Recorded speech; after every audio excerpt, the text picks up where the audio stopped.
कहाँ पर मिलेगी।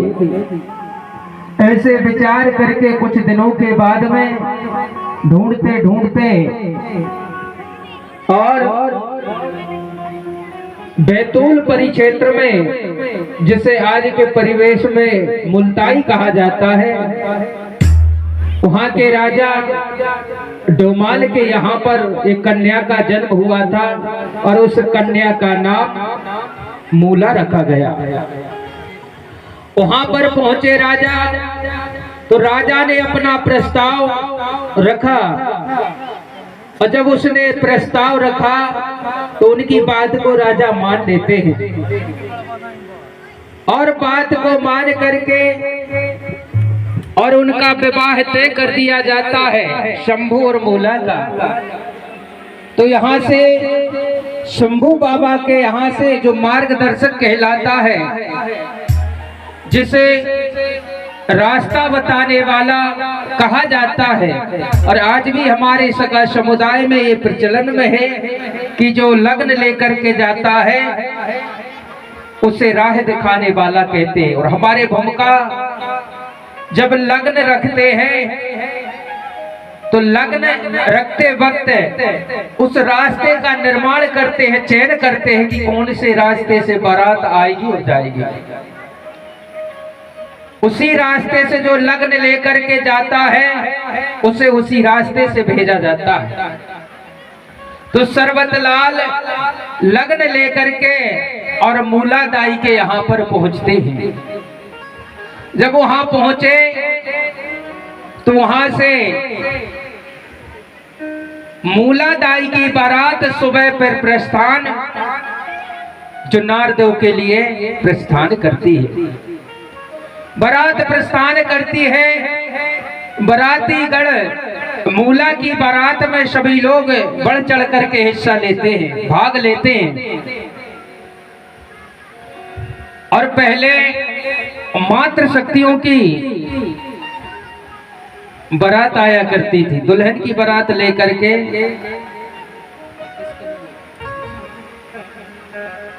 राम कुमार इरपाचे जी बेठाना, इनकी तरफ से 51 रुपए की राशि।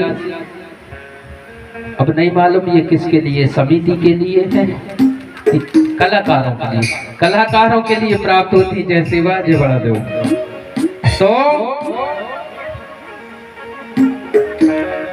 मूला दाई की बारात को लेकर के आगे आगे सरबतला चलते हैं और पीछे पीछे बारात चलती है। कुछ दूर निकल जाती है। अब धीरे धीरे जंगल में चलते हैं, पथरीले रास्तों में चलते हैं, तो बाराती लोगों को प्यास लगने लगती है, लेकिन डर के कारण कोई राजा से अपनी वाणी नहीं बोलते हैं। धीरे धीरे एक दूसरे से लोग चर्चा करते हैं, तो इस चर्चा को राजा समझ जाते हैं और राजा के कानों में ये बात पहुंच जाती है।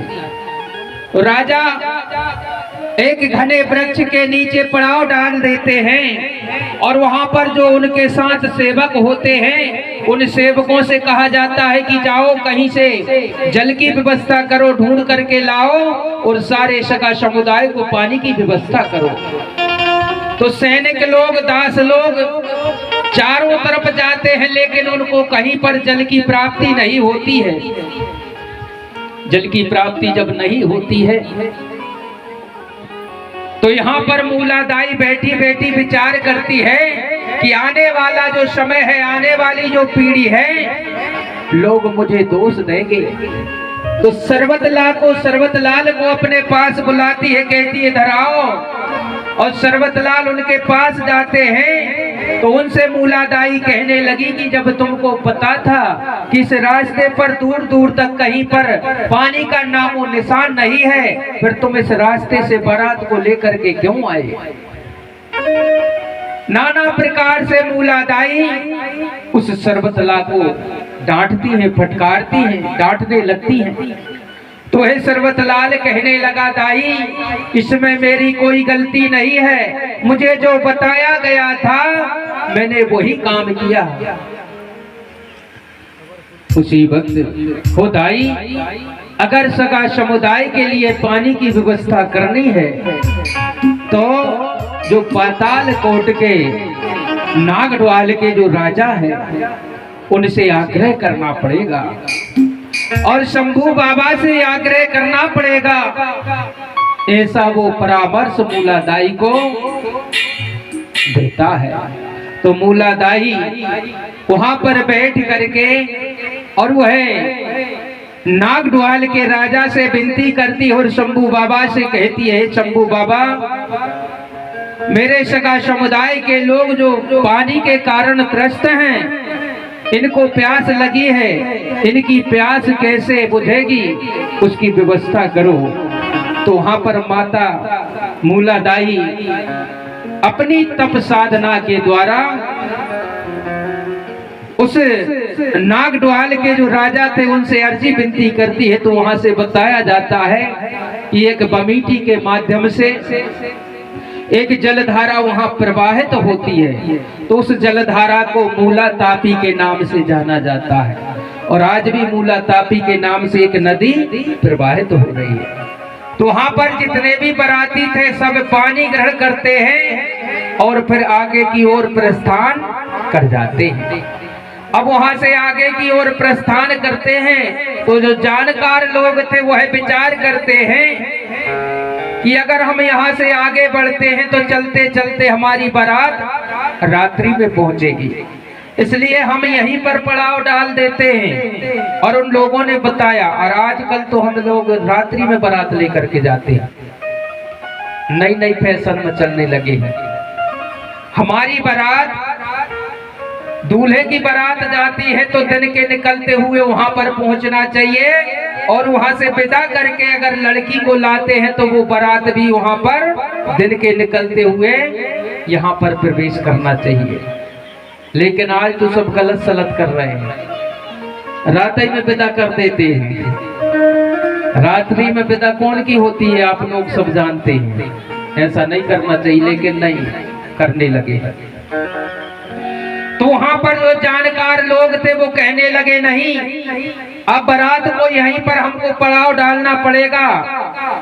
तो वहां पर रुक जाते हैं, वहां पर रात्रि विश्राम करते हो। रात्रि विश्राम करने के पश्चात फिर पुनः तैयारी करने लगते हैं। जब तैयारी करने लगते तो यहाँ मूलादाई बैठी बैठी विचार करती है कि आज का दिन मेरे लिए आखिरी दिन है। कल ना तो मेरे माता पिता रहेंगे, ना संगी सहेली रहेंगी, ना कोई दोस्त भाई यार रहेंगे, मैं इनसे दूर हो जाऊंगी। यह सोचती है मूलादाई तो उनकी आंखों से आंसू निकले आते हैं। जब वह आंसू निकले आते हैं तो वही आंसू उनके मूलादाई के वहां धरती पर गिर जाते हैं। तो वहां से एक जलधारा वहां से भी प्रवाहित हो जाती है, जिसे कनकनाड़ जलधारा बोला जाता है, गरम जलधारा बोला जाता है। जो आंख से निकला हुआ जो आंसू था उसे कनकनाड़ धारा कहा गया और वही कनकनाड़ धारा को आज लोग कान्हा नदी में संबोधित करने लगे। यानी उनकी आंखों से जो आंसू प्रवाहित हुआ वह आंसू की धारा को कनकनाड़ धारा कहा गया। और वहां से मूलादाई की बारात शंभू बाबा के यहाँ पर पहुंच जाती है और वहां पर सारे विधि विधान से रीति रिवाज के साथ शंभू और मूला का वहां पर विवाह संपन्न किया जाता है।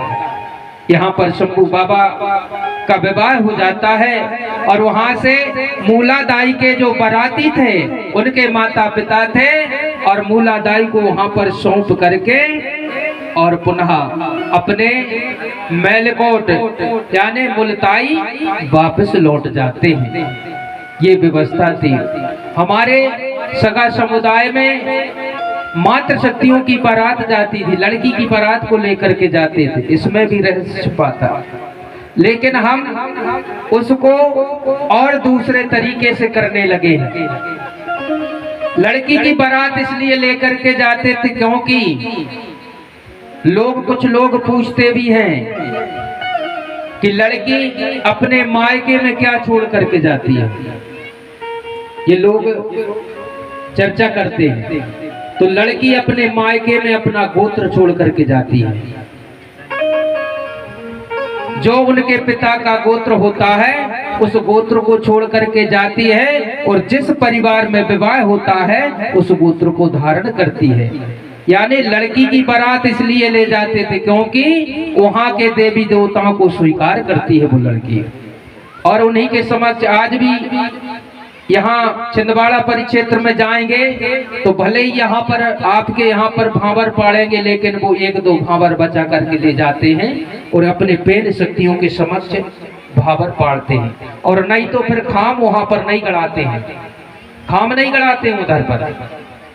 माने उस क्षेत्र में अगर लड़के के यहाँ पर मंडा तो गाड़ते हैं लेकिन वहां पर खाम नहीं गड़ाते हैं। और खाम अगर गड़ाते हैं, गाड़ते हैं, खाम अगर लगाते हैं तो यहाँ से भावर बचा करके ले जाएंगे और उस खाम के इर्द गिर्द भावर पाड़ते हैं, तभी खाम गड़ाते हैं, नहीं तो वहां पर खाम नहीं गड़ाते हैं। और हमारे इधर लड़का के इधर भी खाम गड़ता है और लड़की के इधर भी खाम गड़ता है।